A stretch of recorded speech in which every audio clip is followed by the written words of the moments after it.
gian qua yêu em tim anh rất yên bình, được quan tâm yêu thương anh chẳng thiếu điều gì.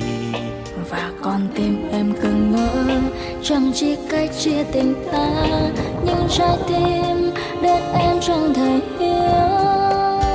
Gần bên anh sao tim em mơ đến bóng hình, người sau anh cho em mơ đến nơi xa vời.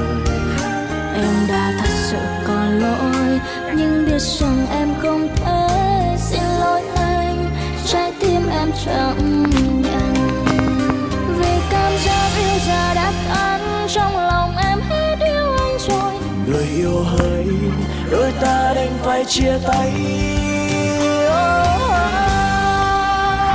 Ai cũng thế cũng sẽ có lúc ở bên cạnh nhau nhưng không cảm giác, hay vì đôi ta đã quá quen thuộc nhau.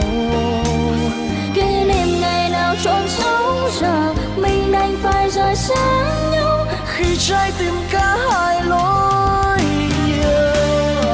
Ai cũng thế cũng rơi nước mắt lúc xa rời nhau, dẫu đang cố giữ ôi tình yêu làm trái tim ta đớn đau. chấp nhận do duyên số, khi con đường yêu diễn lối. Xin lỗi anh bởi em biết rằng em đã sai.